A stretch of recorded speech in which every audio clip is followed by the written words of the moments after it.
உனக்கு ஒரு நல்ல இடத்துல கல்யாணம் பண்ணி அனுப்புறதுக்காக தான் திவ்யாவும் அப்பா அம்மாவும் உன்னை இங்கே தங்க வச்சிருக்காங்க. ஏன்னா நீ என்னை ஜெயில் தண்டனையிலேருந்து காப்பாற்றிருக்க. எல்லாமே அந்த நன்றி விசுவாசத்துக்காக தான்.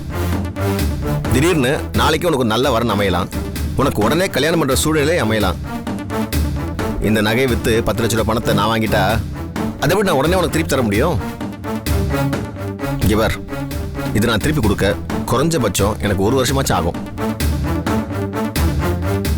அதனால இந்த நகையெல்லாம் ஒன்றும் வேணாம். உன் உதவிக்கு ரொம்ப நன்றி. பரவாயில்ல, நீங்க நாளைக்கே எனக்கு 10 வரன் கொண்டு வந்தாலும் நான் 1 வருஷத்துக்கு கல்யாணம் பண்றதா இல்ல.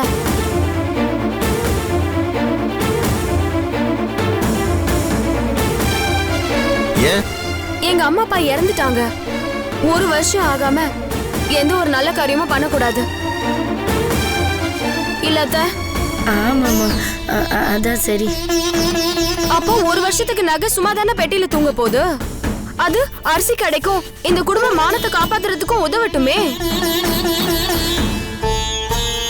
என்னத்த சொல்றீங்க? சரிதாம்மா. மாமா, நீங்க என்ன சொல்றீங்க? எனக்கும் சரின்னு படுது. என்ன வால்ஸ், நீங்க என்ன சொல்றீங்க? ஜோதி சொல்றது சாமி சொல்ற மாதிரி. என்ன திவ்யா, நீ என்ன சொல்ற? எனக்கும் தப்பா தெரியல. ராஜா, நீங்க இப்ப என்ன சொல்ல போறீங்க?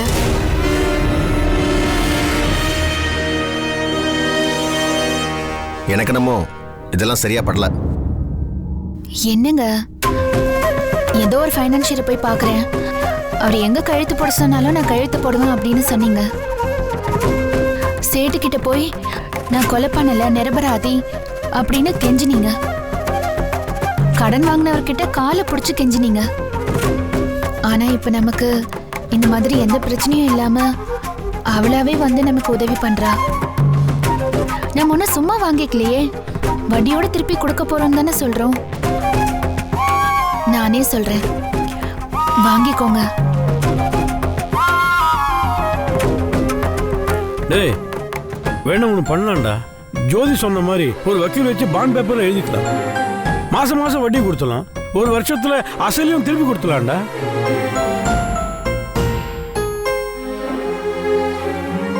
நான் எவ்வளவு நேரம் தான் நகையை கையில வச்சுட்டே நிக்கிறது? கை வலிக்குது, புடிங்க புடிங்க ராஜா. இல்ல, எனக்கு இதெல்லாம் சரியா படல. ராசா, எனக்கு ஒரு நாள் டைம் வேணும்.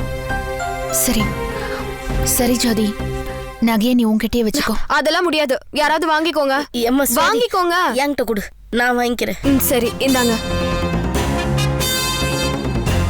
சுந்தரி, நகடி பத்திரம். பத்திரமா வச்சுக்கிடுவேன். ஏம்மா மருமோளே, நம்ம உள்ள போய் என்னென்ன இருக்குன்னு ஒரு லிஸ்ட் போட்டு வச்சுக்கிடுவோமா? வா.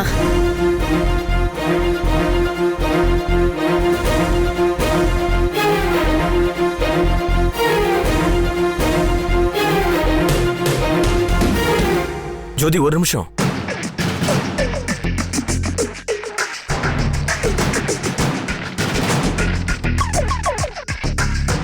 கடன் நடத்த தெரியாம 10 லட்ச ரூபா கடன் வச்சிட்டேன்னு தீராத களங்க என் மேல ஏற்பட்டு இருந்ததுமா. அது ஒரு பெரிய மன உளைச்சலை கொடுத்துச்சு. ஆனா நீ பெருந்தன்மையா என் மேல இருந்த களங்கத்தை தொடச்சிட்டியே. ரொம்ப நன்றி ஜோதி. நீங்க எனக்கு நன்றி சொல்லக்கூடாது, நான் தான் உங்களுக்கு நன்றி சொல்லணும். ஏன்? நேத்து நீங்க பேசினப்போ என்கிட்ட சொன்ன அந்த ஒரு வார்த்தை தான் எனக்கு என்னோட நகையை கொடுக்கணும்னே யோசிக்க வச்சது. என் மனசு புரிஞ்சுக்கிட்ட மாதிரியே பேசுனீங்க. Thanks Waals.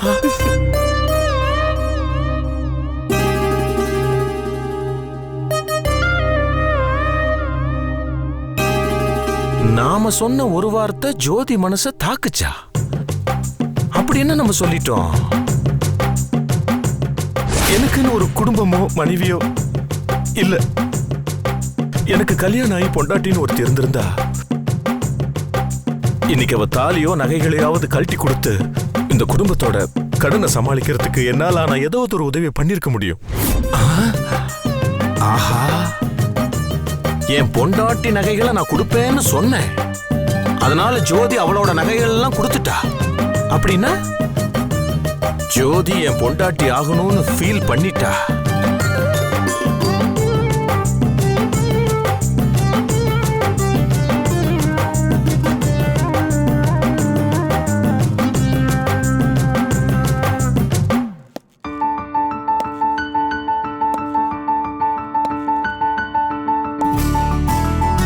சரசு, சரசு.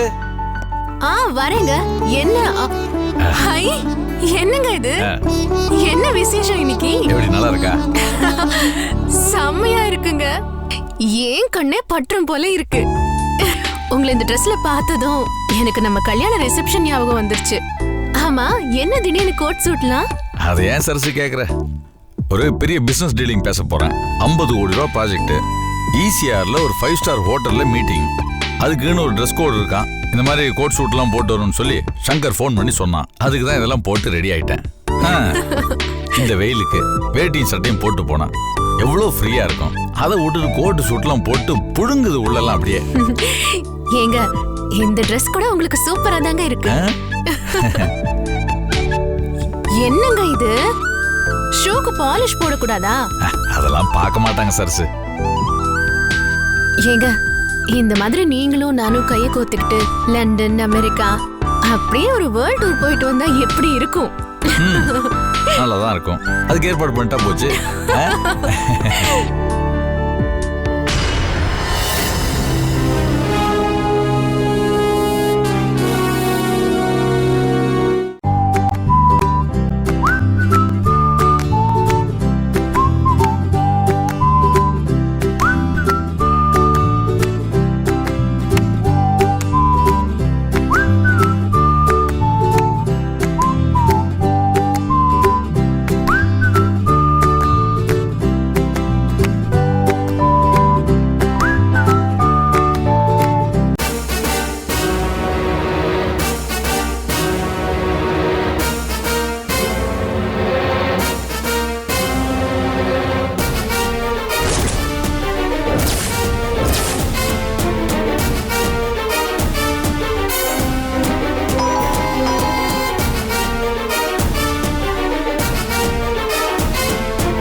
சரசு, கவிதா,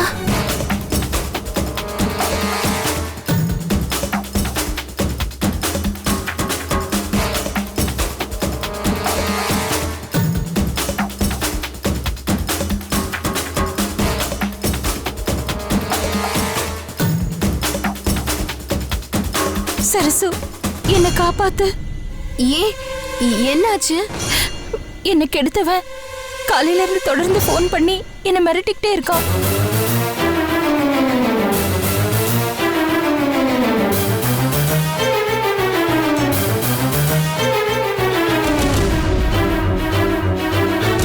என்ன கெட்ட கெட்ட வார்த்தையால திட்டுறான்.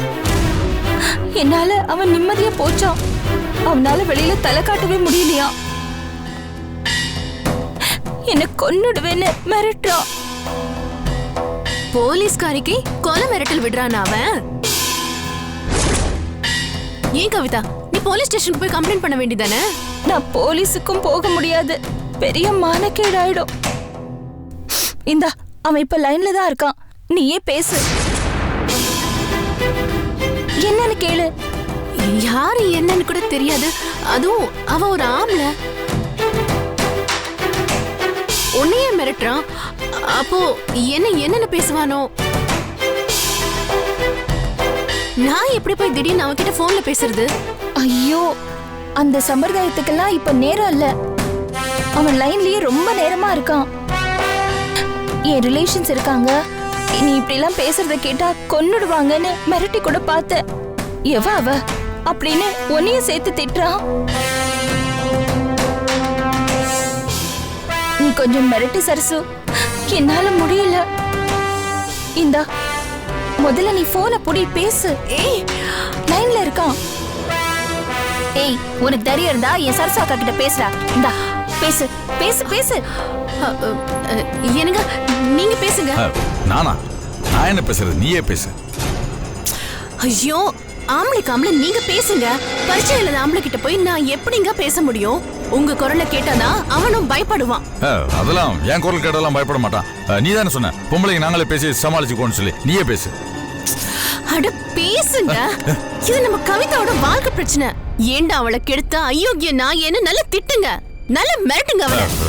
பாரு சரசு, நான் ஏற்கனவே ஆபீஸ்ல போய் என்ன பேசுறேன்னு டென்ஷன்ல இருக்கேன். இப்ப இதெல்லாம் கொடுத்து நீ என்ன டென்ஷன் படுத்தா. நீயே பேசு. என்னங்க அது வேற இது வேற. முதல்ல நீங்க பேசுங்க. நான் பேச முடியாது. ஐயோ, அவன் லைனை கட் பண்ணிட போறா. யாராவது ஒருத்தர் பேசுங்களேன். சரசு நீயே பேசு சரசு. ஐயோ சரி, நானே பேசுறேன். எனக்கு என்ன பயமா? இன்னைக்கு அவனை ஒண்ணு இல்லைன்னு பண்றேன். ஹலோ ஹலோ கவிதா, என்ன சத்தத்தையே காணோம்? ஐயோ, அவன் லைன்ல தான் இருக்கான். கால் ஓடிட்டு தான் இருக்கு. அவன் லைன் கட் பண்ணல. அந்த பக்கத்துல இருந்து நம்ம பேசுறதெல்லாம் கேட்டுட்டு தான் இருக்கான். நீ பேசுறதெல்லாம் அவனுக்கு நல்லா கேக்குது. அவன் பதில் சொல்வான்னு நீ எதிர்பார்க்காத. நீ பேசு, நல்ல திட்டு. நீ திட்டுற திட்டுல அவன் இன்னைக்கு நாக்க பிடிங்கிட்டு சாகணும். அவ்வளவுதானே? கொண்டா, இந்த சரசு யாருன்னு இப்ப பாரு. ஹலோ, யாரா நீ? எங்க இருந்துடா வந்த? நீ ஒரு EB ஆபீசர்னு கவிதா சொன்னா. வேலைய ரிசைன் பண்ணிட்டியா? எதுக்குடா இந்த கவிதாவை காதலிக்கிற மாதிரி நடிச்சு அவளை கெடுத்த? உனக்குன்னு ஒரு மனசாட்சி இல்ல, உனக்குன்னு ஒரு குடும்பம் இல்ல, அக்கா தங்கச்சிங்களோட நீ பிறக்கல. நீ எல்லாம் நல்லா இருப்பியா? இன்னொரு வீட்டு பொண்ணுனா உனக்கு அவ்வளவு கேவலமா? ஏண்டா அவளை கெடுத்துட்டு நீ ஓடிடுவியா? அவளுக்கு சப்போர்ட் யாரும் இல்ல, கவிதா அனாதான்னு நினைச்சியா? ஏய், மரியாதையா மனசாட்சியோட வந்து அவ கழுத்துல தாலி கட்டு. அவ புள்ள ஓம் புள்ள, அத முதல்ல நீ ஏத்துக்கோ. அப்போதாண்டா நீ மனுஷன், இல்லன்னா நீ கேடு கட்டு மிருகண்டா.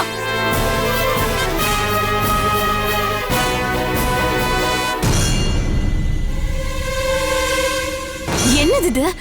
நான் இவ்ளோ திட்டுறேன், கொஞ்சம் கூட சத்தமே காணோம். இந்த காரெல்லாம் அந்த கல்லூரி மங்கனுக்கு பத்தாது. இன்னும் நல்லா அசிங்க அசிங்கமா திட்டு. அப்பவாத நல்லா உரைக்குதான் பார்க்கலாம். டேய் ராஸ்கல், ஏதாவது வாயை திறந்து பேசுடா. நான் பேசுறதெல்லாம் கேக்குதுல, ஏதாவது பதில் சொல்லி தொலையேன். அறிவு கட்ட முண்டம், இப்படி கல்லூரி மங்க நாட்டம் வாயை மூடிக்கிட்டே இருந்தேன்னா என்ன அர்த்தம்? சீ, நீ எல்லாம் ஏண்டா பிறந்த? இப்படி கவனம் இருந்தா என்ன அர்த்தம்? வாய் திறந்து பேச தொலையேண்டா நாயே.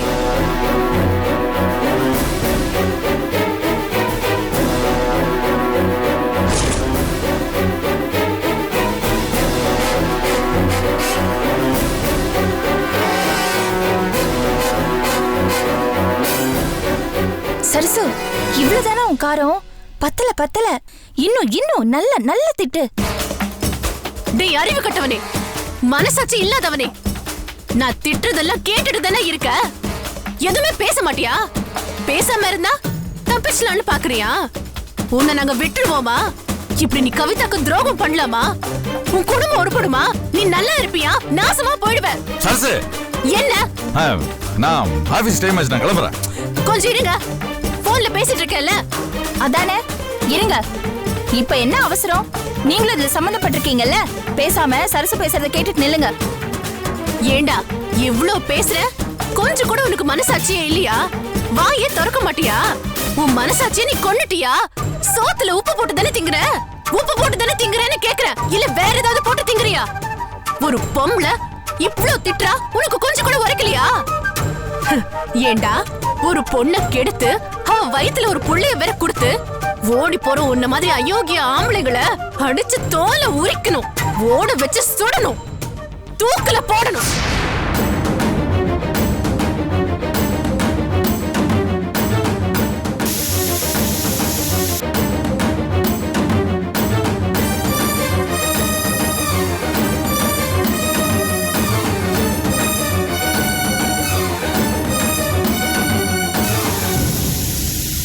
உன்னை என்ன பண்றேன் பாரு.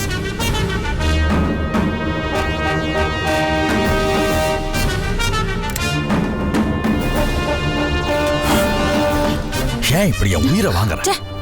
சரசு,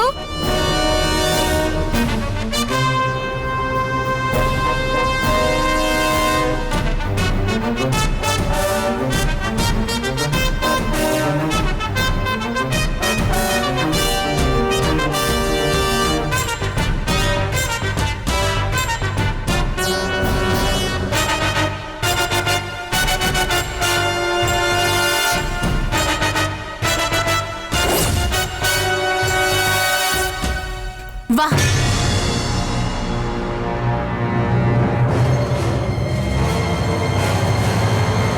என்னங்க, நில்லுங்க.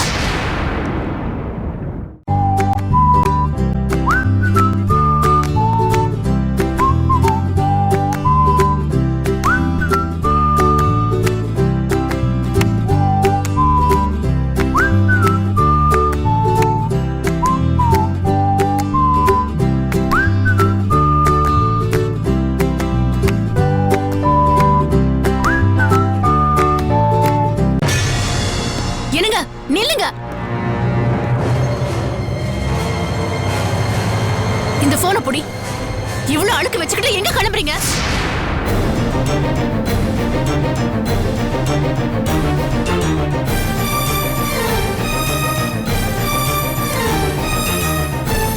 என்ன இருக்கு? நான் அப்பவே சொன்னேன் இல்லங்க, ஷூல அழுக்கு இருக்குன்ட்டு. ஓ, நீங்க படுக்க துடைக்காம கிளம்புறீங்க.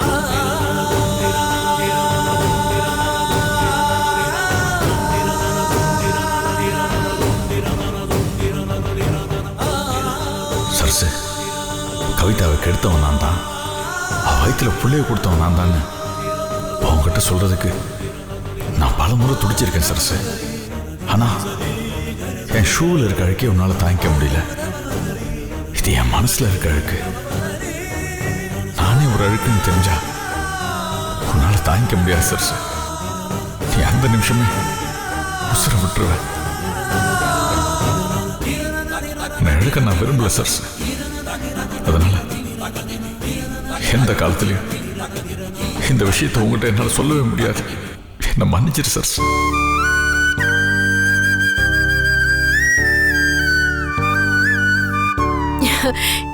என்னங்க, இப்போ பாத்தீங்களா ஷூ எவ்வளவு பளிச்சுன்னு அடிச்சுன்னு? சரி, இது முக்கியமான மீட்டிங்னு வேற சொன்னீங்க. Anyway, all the best. நல்லபடியா மீட்டிங் முடிச்சிட்டு வாங்க. சரியா? கிளம்புங்க. என்னங்க, டைம் ஆயிடுச்சு. நீங்க யோசிச்சுட்டு நின்னுட்டு இருக்கீங்க. கிளம்புறேன்.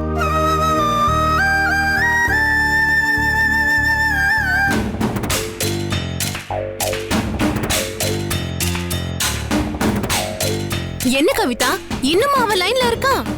ஆமா. இங்க கூட. டேய், அறிவு கட்ட முன்னோ, உனக்கு எத்தனை தடவை சொன்னாலும் புத்தி வராதா?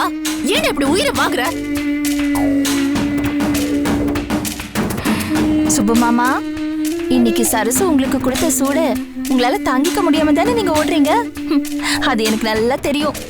நல்ல மாட்டுக்கு தான் ஒரு சூடு, கெட்ட மாட்டுக்கு 1000 சூடு. நீங்க திருந்தி உங்க வாயால உண்மையை ஒத்துக்கிற வரைக்கும் இன்னும் பல சூடு உங்களுக்காக காத்துட்டே இருக்கு. உங்களை நான் விடவே மாட்டேன். உங்க பேரை என் வாயால சொல்ல மாட்டேன்னு என் குழந்தை மேல நான் சத்தியம் பண்ணிருக்கேன். அதனால உங்க பொண்டாட்டிய வச்சே உங்க கண்ணை நான் குத்துறேன். நீங்களே தாங்க முடியாம கத்தி கதறிக்கிட்டு என் பேரை சொல்ற வரைக்கும் உங்களை கிரில் சிக்கன் மாதிரி உங்க தோலை உரிச்சு உப்பு காரம் தடவி கம்பியில குத்தி அவன்ல வச்சு அடியில நெருப்பு மூட்டி சுத்தி சுத்தி எண்ணெய ஊத்தி வறுத்து எடுக்கல. என் பேரு கவிதா இல்ல.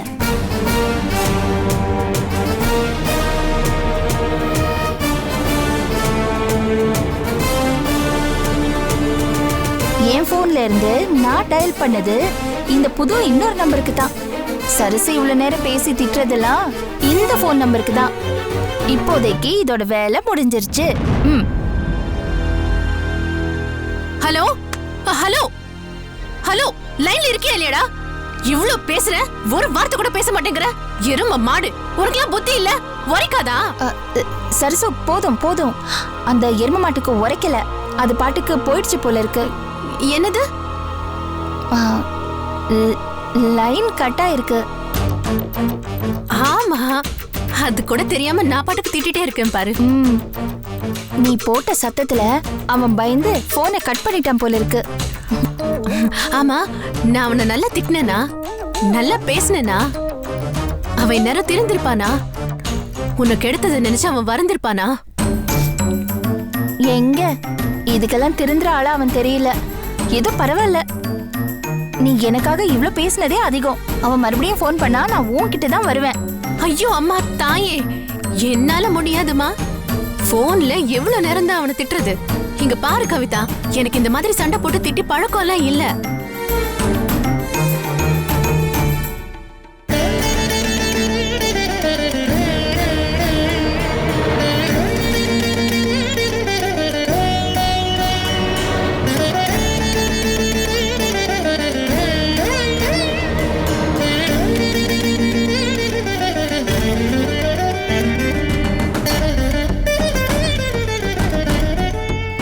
உனக்கு குழந்தை வேணுமா வேண்டாமா?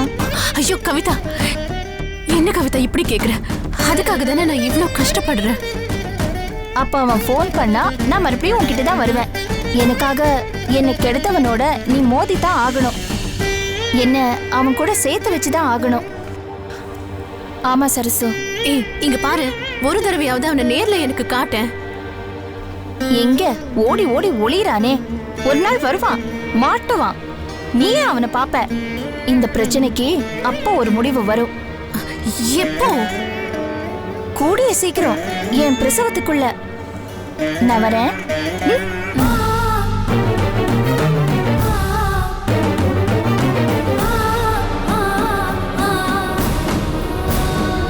எப்படியாவது கவிதாவுக்கு எடுத்தவனை கண்டுபிடிச்சு அவளுக்கு கட்டி வைக்கணும்.